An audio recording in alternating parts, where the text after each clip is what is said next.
iChild. Everything's become I lately, right? I this and I that. So I thought that a fitting name for a new DVD series I'm working on how electronics are programming our children's brains. Now, if you've looked at this on the resource table, you probably realized that there's nothing in it. It's on pre-order. Pre-orders help fund the recording process. But I'm hoping to give an overview this evening and look at some various effects of media on our children. Media really has reached levels of which we've never dreamed. And what are the effects? What is actually going on? I think it would be prudent for us to really ask ourselves those questions. A recent study found that children spend more time with electronic media than they do in any other activity aside from sleep. More than eating, more than school, more than character development, more than other very important things.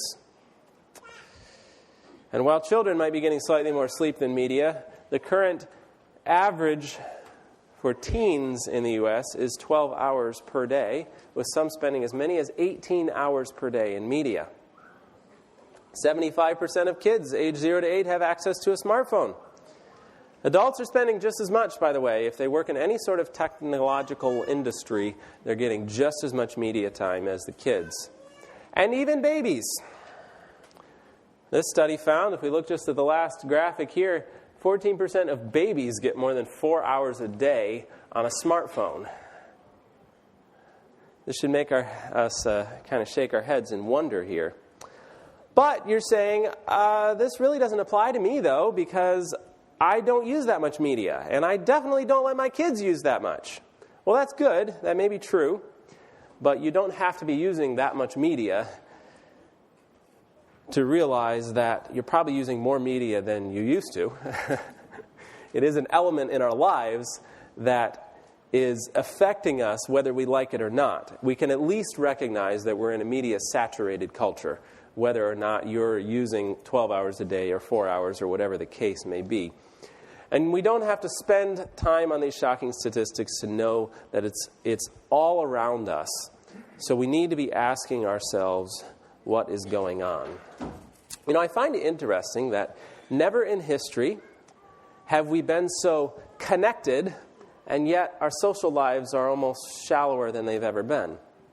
Or how about never have we had so much to grab our attention while attention deficit disorders continue to skyrocket?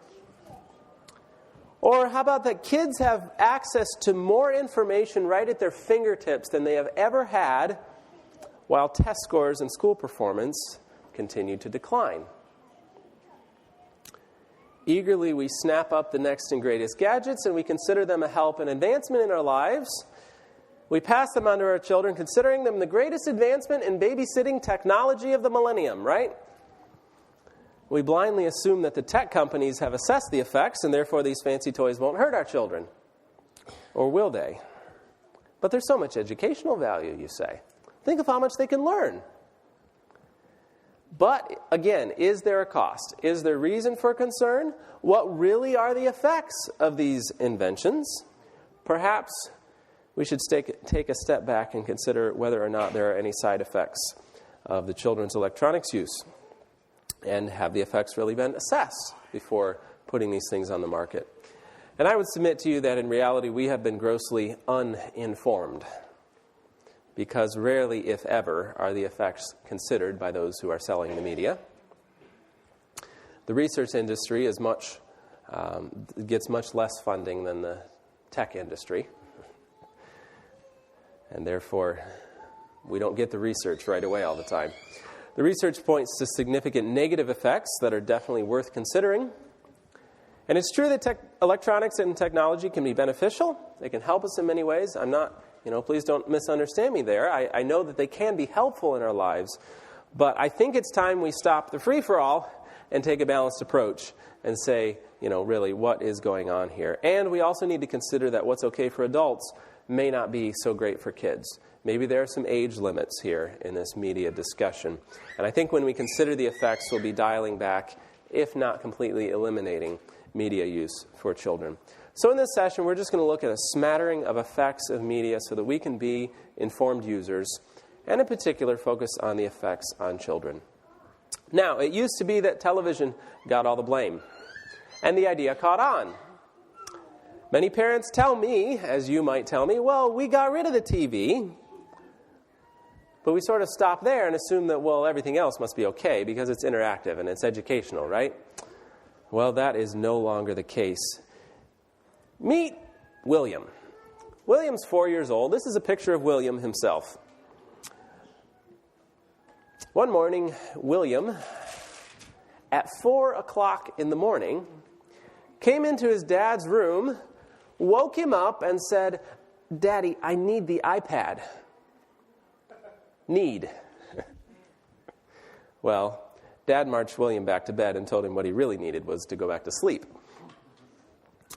But at 7 o'clock, when Dad got up, he noticed that his iPad was missing, and he found William in the living room with the iPad battery level nearly half, indicating that William had been playing games for almost 2 hours. Later that day, as William's parents considered that occurrence and many other occurrences that had been happening, they came to the startling realization that William had become an iPad addict. Now you're laughing. That's not in the Diagnostics and Statistics Manual yet. Crazy as it sounds, we actually now have a new category of addictions that scientists are working on: tech addictions. Addictions that are just as strong as drug addictions. And addictions that are affecting children as young as 4-year-old William. Recent study here. Toddlers becoming, ignore the Jetta GLI advertisement there. Toddlers becoming so addicted to iPads they require therapy. Children as young as 4 are becoming so addicted to smartphones and iPads that they require psychological treatment. William is not the only 4-year-old out there with this problem. The article actually mentions a 4-year-old girl from the UK who had to be treated, medically treated, at a hospital for addiction to her iPad. Dr. Richard Graham became the UK's first technology addiction program about 3 years ago, and he says that there are many more addicts at this age. Young technology addicts experience the same withdrawal symptoms as alcoholics or heroin addicts when the devices were taken away. And to get their children unaddicted, parents are paying Dr. Graham's clinic nearly $20,000 for a 28-day digital detox. But you say, my child is not addicted. Well, that may be true, but perhaps we should consider what constitutes an addiction. As I studied this, I realized that our children, and actually we ourselves, I had to stop and think about this list myself to consider that we may very well be closer to being addicted than we realize. So what constitutes an addiction? The first one is withdrawal. So device addiction has physical withdrawal symptoms. In a 2011 study, researchers asked 1,000 college students around the world to go 24 hours without using their smartphones or any other mobile devices or the internet. Many of those college students reported symptoms like anxiety and depression. They reported things just like a drug addict being taken off of drugs. So if your child is irritable, anxious, sad, depressed, or anything like that after having a device taken away, there's a good chance they're on that road to addiction or already there. Tolerance is another factor. Just like a drug addict needs bigger and bigger hits to achieve whatever they're after, satisfaction of some sort, then device users can also develop a tolerance. And if you notice that, I'm sure we've all noticed this, but it used to be we were fine with 10 minutes, and now we spend 30 minutes, and then it's an hour, and then it's 3 hours, and that it takes longer and longer to achieve the desired effect. So if a child is always wanting more and more, there's another sign of an addiction. Loss of interest in other activities. If a child who once loved playing outside, climbing trees, picking fights with their siblings, whatever that may be, then if they've turned aside from those things in favor of their devices, there's another sign of an addiction. A lack of control. Addicts typically have an inability to control their usage. Now, 4-year-olds are definitely not known for self-control, but children might have a problem if parents, or if they have a meltdown when you take away the device. Deception. There's another indication of addiction. If you find your child hiding what they're doing, there's another addiction indicator. A means of escaping reality. I'm sure we can all relate to this. I certainly can. At the end of a long day, you just want to sit there on the phone and just kind of chill, right? Just text somebody or something, There's a good sign, actually, of an addiction. We want to escape reality. And lastly, losing opportunities. Sacrificing important things just to be able to spend time in technology. We're detaching them from the world around them. And I think these symptoms of tech addiction may be more common than we'd like to admit, really. Again, I questioned my own device usage as I looked at that. I thought, I think we all could stand to look at that list. And, okay, our children might not be all out addicted, but to me this raises some important questions. Since we see children and young people becoming so addicted, then it goes without saying that technology in and of itself must be addicting, right?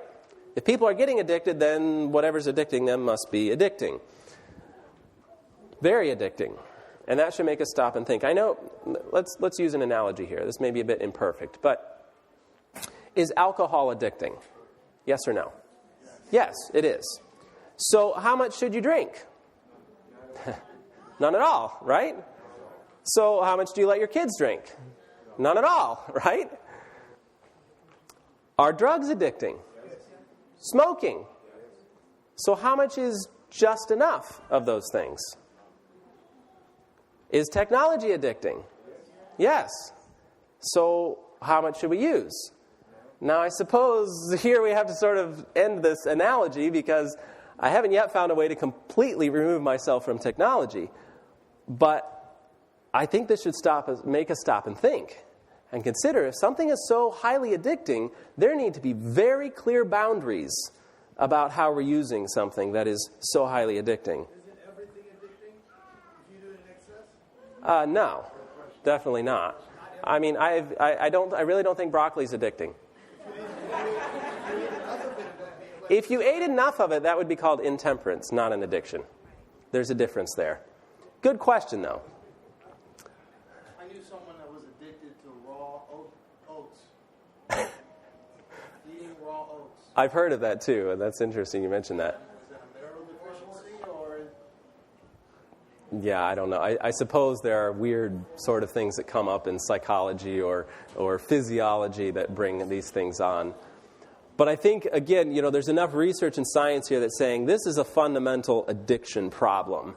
So, again, where do we draw the line? It at least needs strict boundaries. And I would argue that for children whose frontal lobes, whose decision-making areas have not yet formed fully, at least, then these devices need to actually be eliminated. And it might be necessary for adults, even in some cases. So what are the current recommendations for media use? Well, that's hard to say, partly because it depends on who you ask, and partly because that research is slow in coming, much slower than the technology itself. We have a new gadget that'll come out, and then 3 years later, the research comes out and says, oh, by the way, that was bad for you. And you're like, oh, thanks, that was a little, should have told me before. So I'm suggesting that we get ahead of the game and anticipate the fact that at some point it's going to say, oh, by the way, that was bad for you.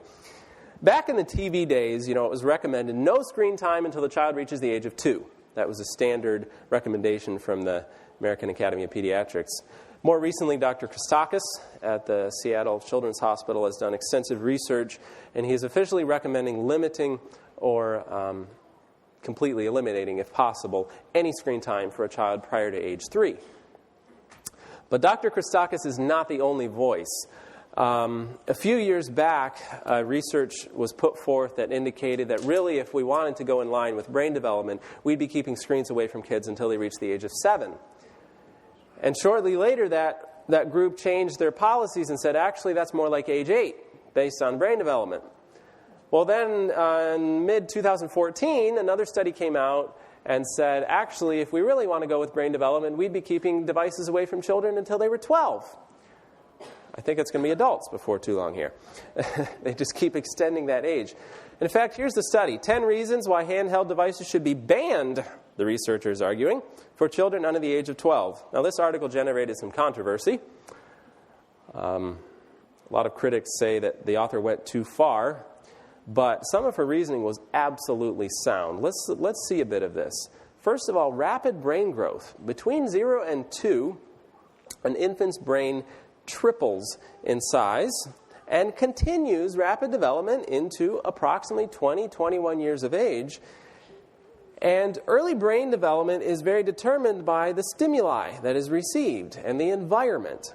And so stimulation in the form of electronics takes the form of overstimulation.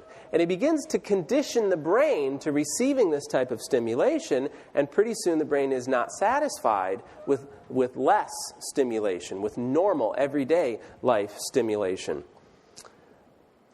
Overexposure to technology has been shown to be associated with executive functioning, with attention deficit, of course, cognitive delays, impaired learning, increased impulsivity.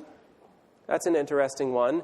We see a lot of people actually now very impulsive in their decision-making, and a decreased ability to self-regulate. Delayed development. We all know that movement and whole-body exercise is very important for development. We've looked at some of that already.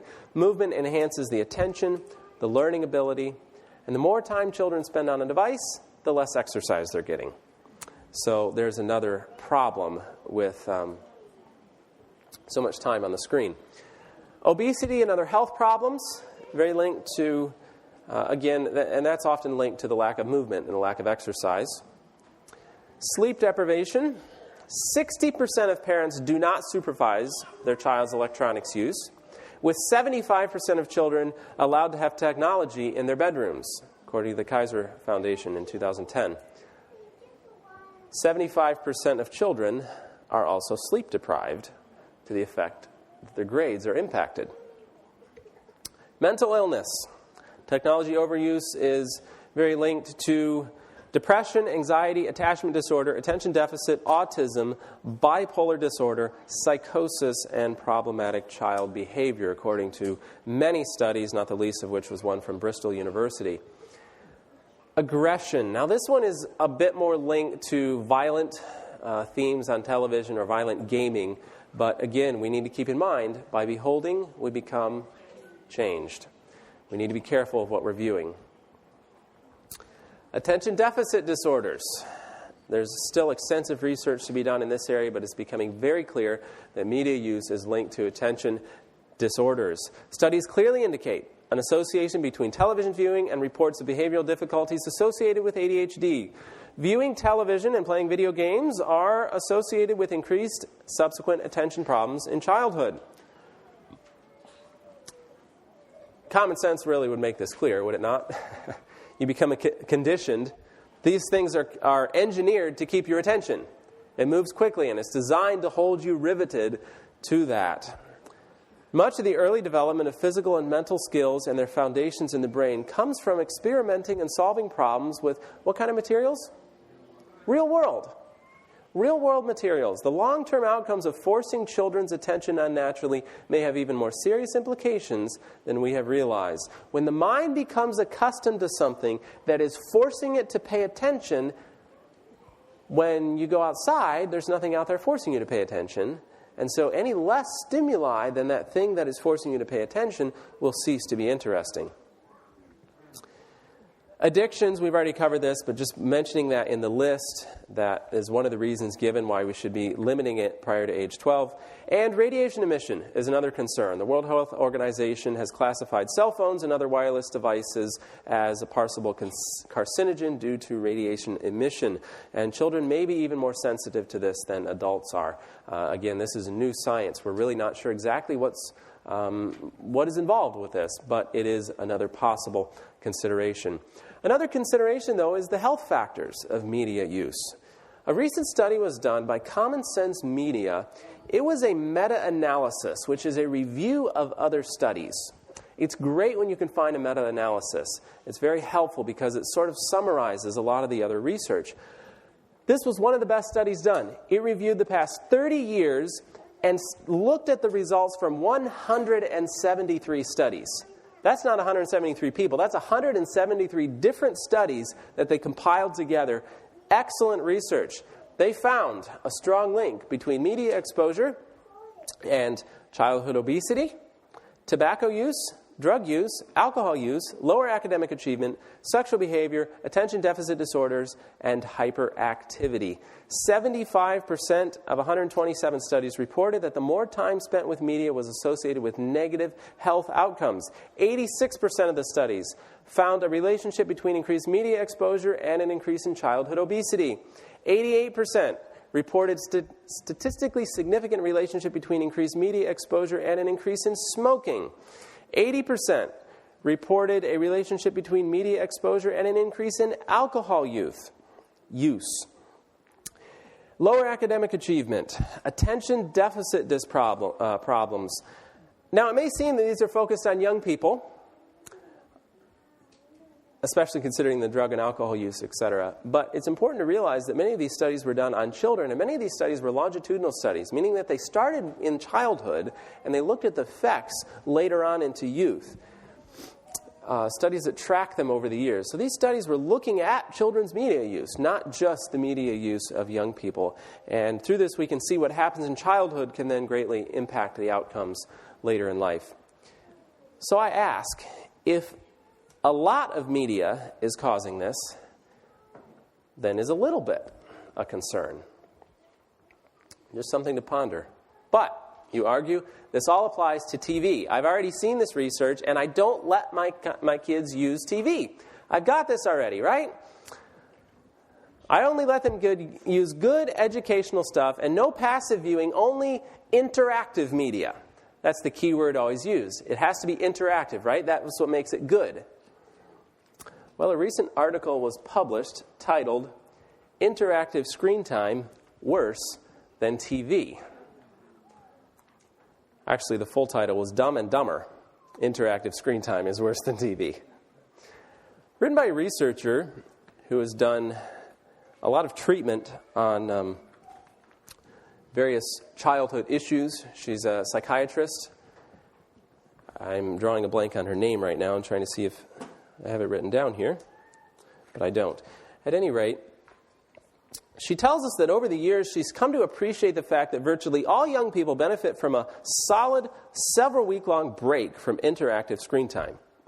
By removing electronic devices, children and teens and young adults exhibit a more relaxed and even mood, better focus, deeper sleep, and improved functioning in the realms of school or work, home life, and social relationships. When I first began using the electronic fast as a way to both clarify diagnoses and reset the brain, it was around the turn of the millennium, and I was focused primarily on absentation from gaming.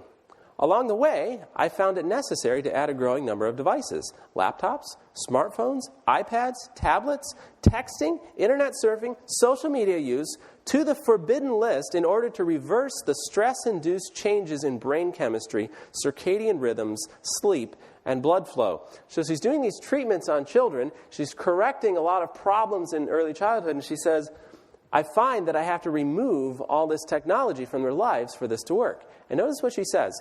If even a small amount of interactive screen time remained outside of school, the intervention didn't work. That's what I said. Whoa. This isn't just talking about TV.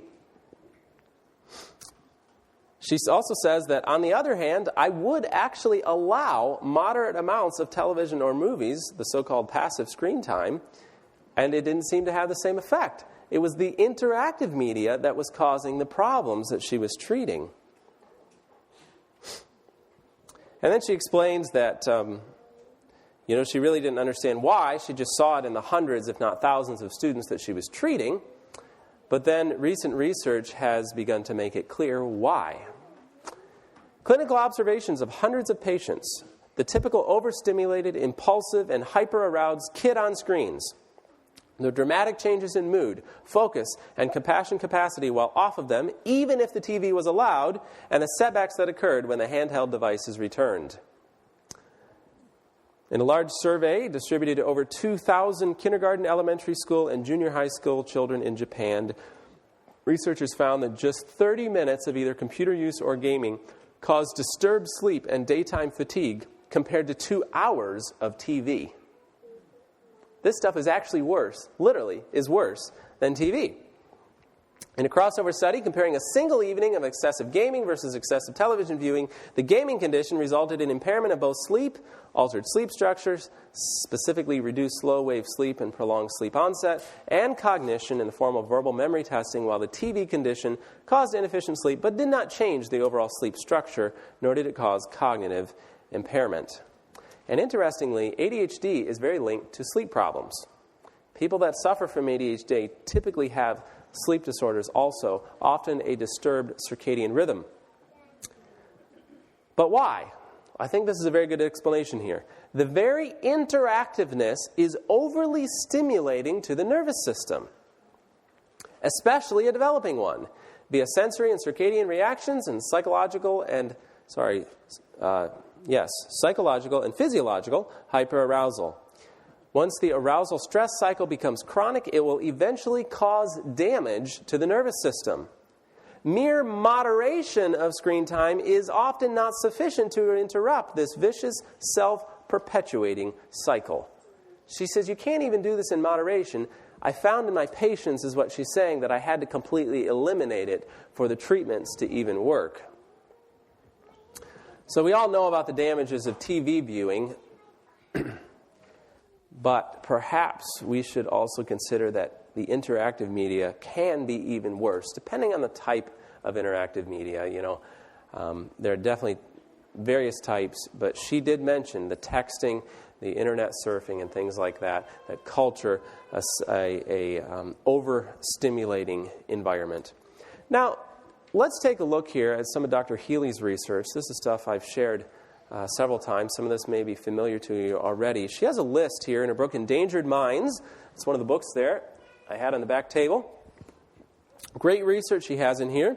She tells us that television and electronics, and now that we know that, it's not just TV, it can be many of the other electronics, she says it overstimulates children. We already know that's bad. And it creates a passive withdrawal. When they do studies and scans on people that are interacting with highly stimulating television or media, within 30 seconds, the frontal lobe shuts off. Shuts off. That should be frightening. We do not want our frontal lobe to be shut down. Within 30 seconds of watching entertainment television, the frontal lobe is shut off. And that applies to a lot of other hyper-stimulating media. Did you have your hand up? Was that a question? No? Okay, sorry. It causes attention and listening problems, Dr. Healy tells us.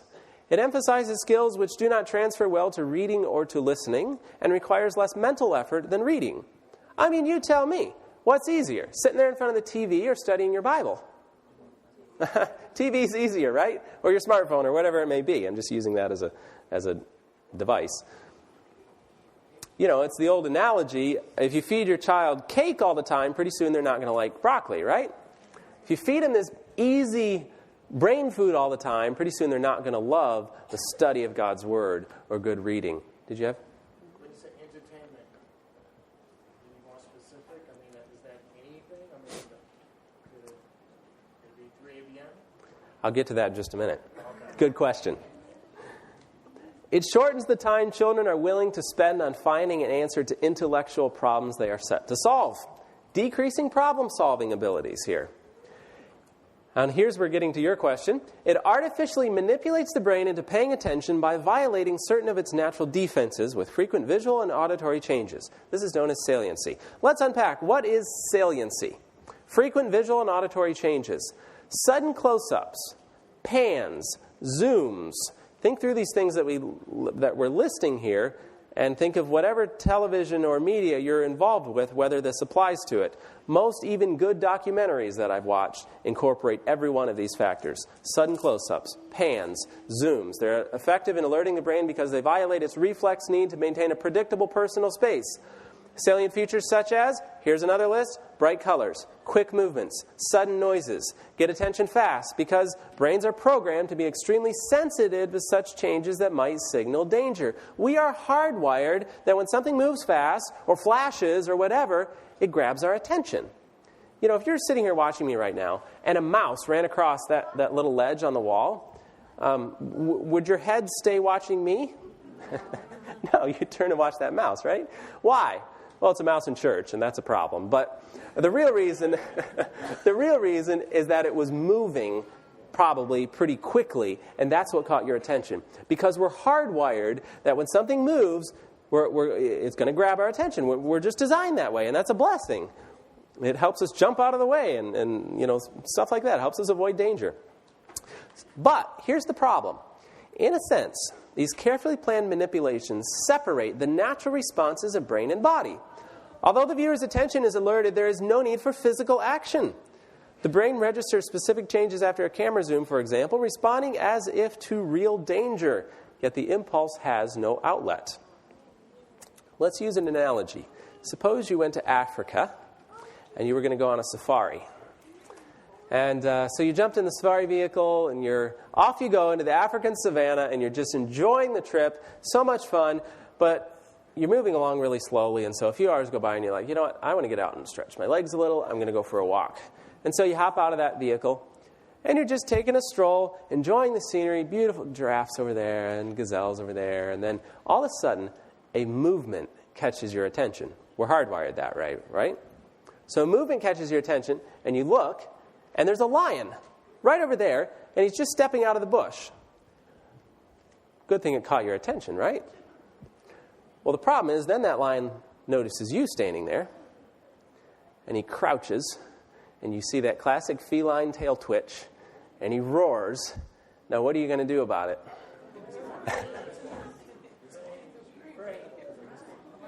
What's that? You're going to respond. You're going to do something, right? How fast? Really fast. Hopefully faster than the lion.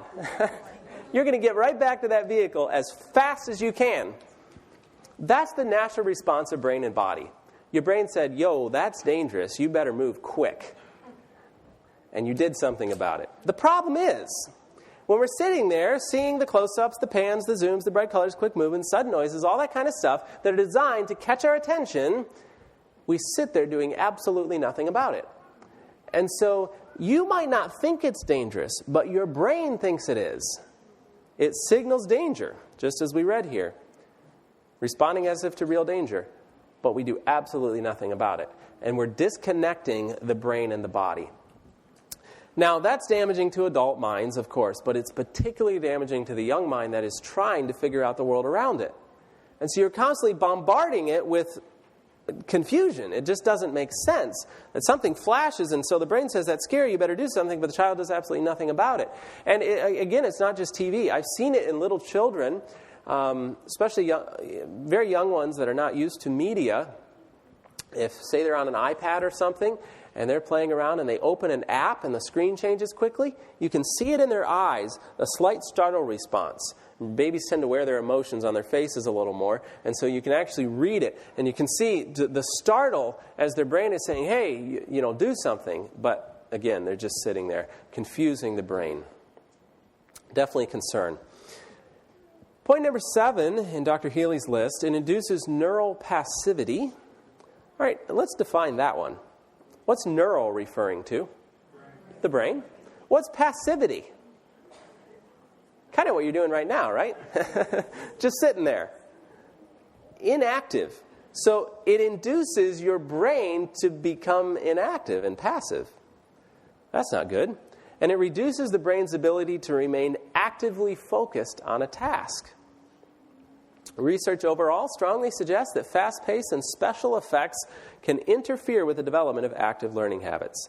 And lastly, this one's the worst of all, television, and we know this also applies to electronics media. This is just, when this book was written, television was a big thing. It's been 10, 15 years when this was written.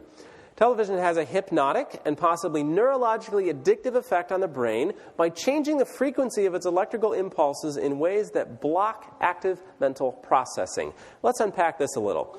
Somebody give me a definition. What is hypnotic? Define this for me. How would you recognize something as hypnotic? Or what are signs of hypnosis? Repetition, okay. Causing what, though?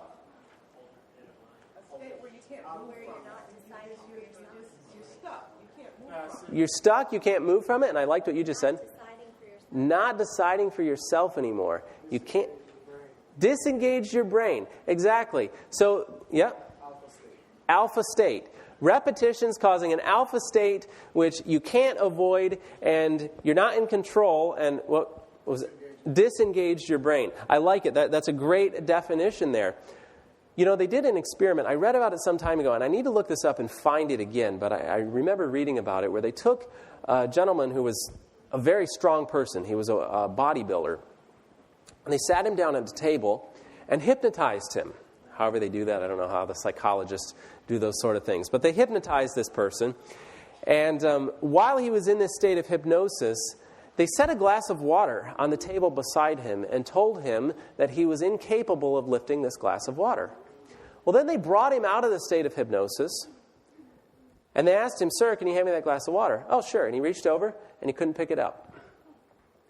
He strained at this glass of water. Sweat pours down his face. His muscles are bulging as he can't pick the glass of water off the table. It sounds ridiculous, but that's how powerful hypnosis can be. If done correctly, you can literally control not only what the person does while in the state of hypnosis, but affect what they're doing outside of it.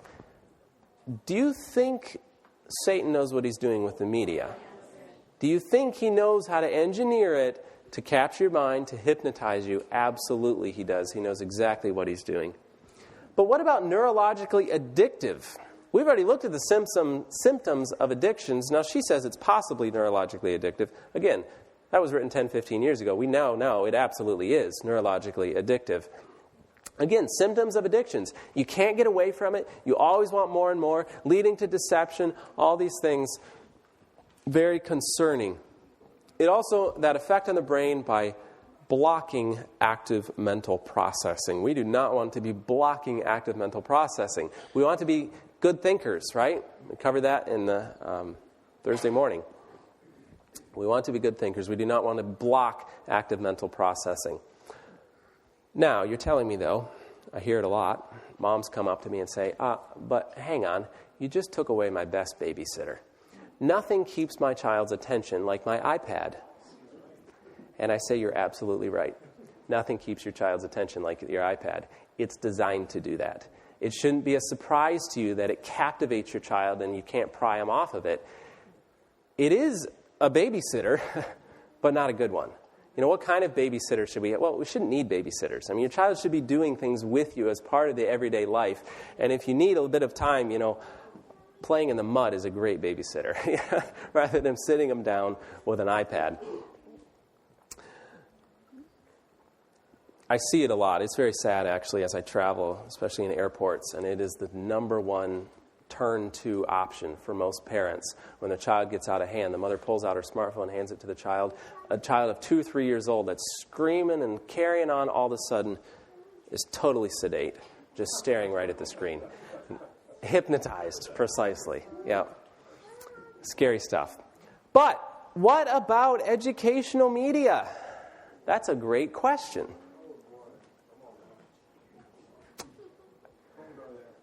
Don't go there. A recent article I found quite interesting. In the classroom of the future, stagnant scores. Kyrene School District in Arizona, I believe it is, has decided to be innovative. They've gone all out with technology, especially educational media. Since 2005, they spent nearly $33 million on educational media, with a proposal to spend an additional $47 million on educational media. So if anybody should be seeing some gains from educational media, it's the Kyrene School District. They have spent more than about anybody else in the United States. They should be seeing something. So how's it going? Well, since 2005, scores in reading and math have stagnated in Kyrene, even as statewide scores have risen. It's not helping. Now, to be sure, test scores can go up and down for many reasons, and to many education experts, though, something is just not adding up here. Here and across the country, schools are spending billions of dollars on technology pushed by the tech industries, just to be clear there, even as they're cutting budgets and laying off teachers, and yet they have almost no proof that this approach is improving basic learning. David Schauer, who's the Kyrene superintendent, said, well, my gut is telling me we've had growth, but we have to have some measure that that's valid, and we don't have that. To me, I'm really not sure that's reason enough to spend $33 million. My gut is telling me we've had growth. But what about the people who are selling the supposedly educational media? Tom Vander Ark is a former executive director for education at the Bill and Melinda Gates Foundation and an investor in educational technology companies. He's one of the people pushing this forward. What does he say? Well, actually, the data is pretty weak. It's very difficult when we are pressed to come up with convincing data. The one selling it, the one saying that, well, research shows that this is great for your kids, when pressed to it, he goes, actually, the data is pretty weak. I'm not sure that's enough reason to spend $33 million either. Steve Jobs was once asked what his kids thought about the new iPad. You know, the one that's supposed to help kids learn so much better. He responded, they haven't used it. We limit how much technology our kids use at home. The guy promoting it says, no, actually, I don't let my kids use it. Chris Anderson, a CEO at 3D Robotics, says, my kids accuse me and my wife of being fascists and overly concerned about tech, and they say that none of their friends have the same rules. Well, that's because we have seen the dangers of technology firsthand. I've seen it in myself, and I don't want to see that happen to my kids. That's pretty strong. Alan Eagle holds a computer science degree from Dartmouth and works in executive communications for Google. He says that his daughter, who's a 5th grader, doesn't even know how to use Google. But how will you learn, people ask? How will the kids ever learn how to use technology? Alan Eagle, this guy whose daughter doesn't know how to use Google, here's what he said. He's in the industry. He's designing this stuff. He knows what he's talking about. He says, it's super easy. It's like learning to use toothpaste. At Google and all these places, we make technology as brain-dead easy as possible. There's no reason why kids can't figure it out when they get older. Across the Silicon Valley, these big-name CEOs are saying we're limiting it for our kids, all the while selling their wares as educational to the rest of the school industries.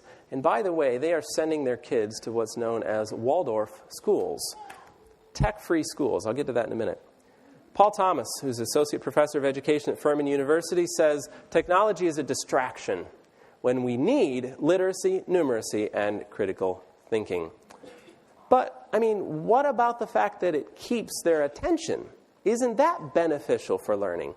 Well, yes, it does keep their attention, and a little too well, and that's precisely the problem. We're culturing their minds to pay attention to these things that are just pretty much paying attention for them. Because electronics are stimulating, video games and interactive screen media are marketed as learning tools, but studies show that these actually have an adverse effect on attention and impulsivity, especially in children who already have attention problems, which is interesting because typically when you get children with attention deficit disorders, often they prescribe a more media-based learning environment because it helps them pay attention. Well, it's designed to do that, but it actually is making the problem worse. As described in one study, essentially, when it comes to using electronics as a means to engage a reward, it works until it doesn't. Dysregulation rears its ugly head, and more stimulation is required for focus, identical to mechanisms in drug addiction. When children report non-screen activities as boring, this should be a red flag to parents and educators. The child has become accustomed to an unnatural level of stimulation. And I'm quoting there from a study. It was Doris Fromberg in a TED Talk? I think it was a TED Talk she gave.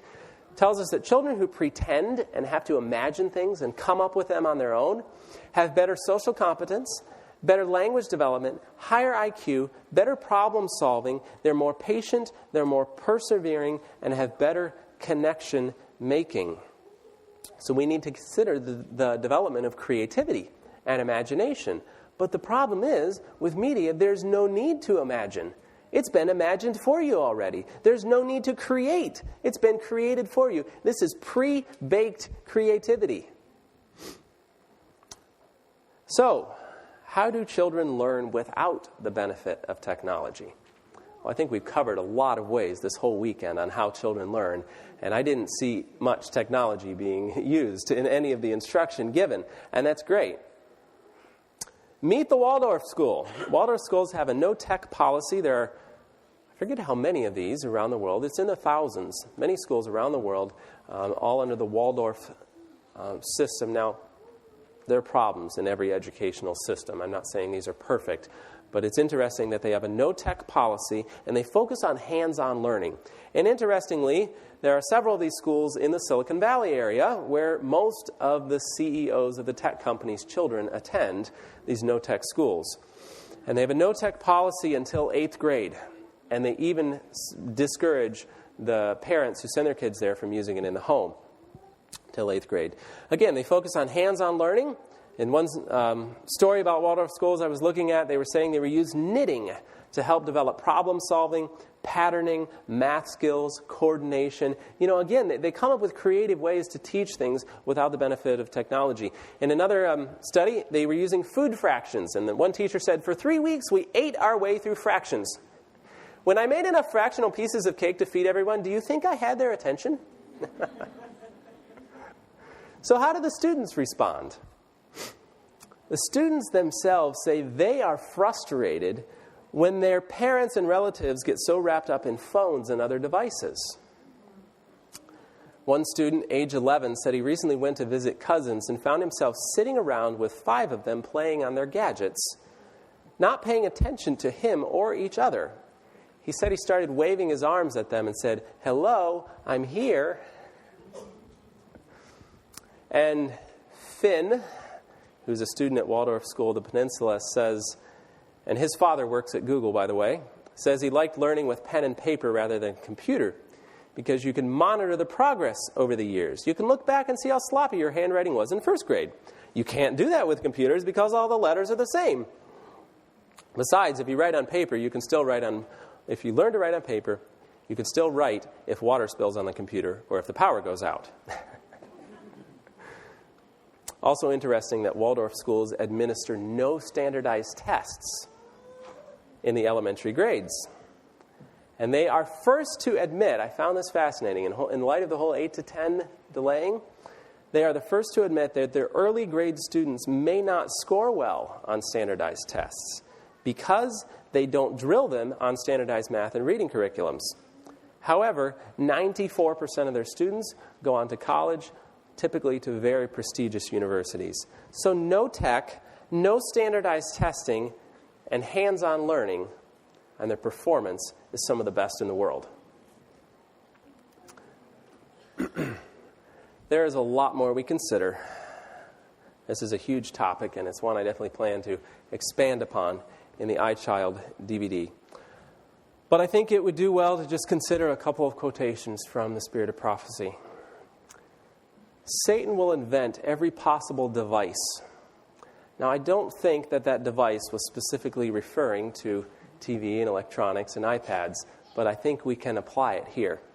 Satan will invent every possible device that he may attract the attention of the people from the issue that is just before us. Do we have things that are distracting us from what's really important? Technology is a major, media I should say, is a major factor in this. And we're told that the more quiet and simple the life of the child,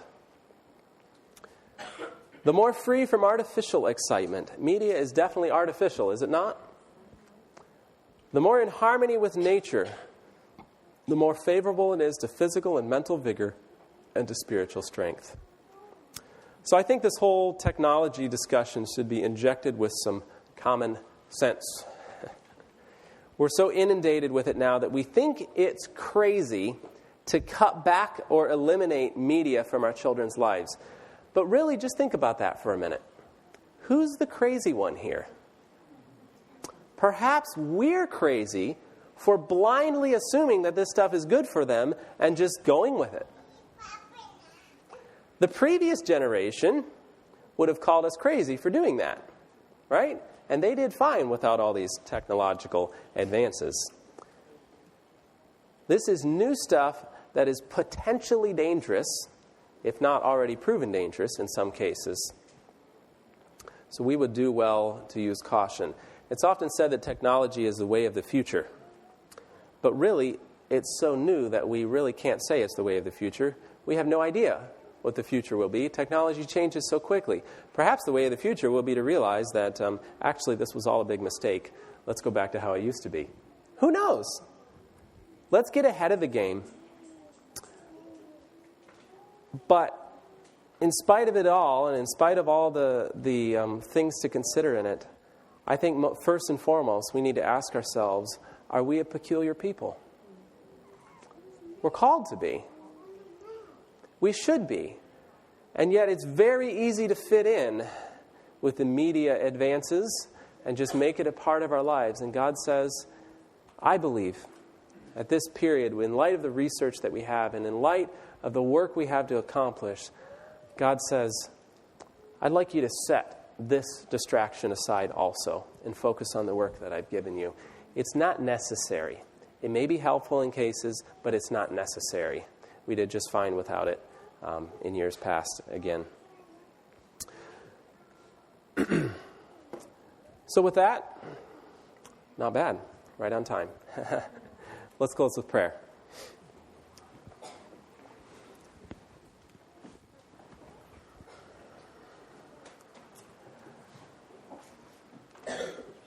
Father in heaven, thank you so much, again, for the research that you've blessed us with. Lord, this is a bit of an unknown in many cases because it is so new in our lives. But, Lord, again, I pray that you'll help us to have wisdom in how to follow your plan when it comes to media usage in our families. May it be used as a tool when needed, but never a distraction and never something that would pull us down toward the side of the enemy. We thank you for your love for us and for the help that you have promised. We ask now for a blessing on our night of rest. Wake us refreshed in the morning, we pray in Jesus' name. Amen.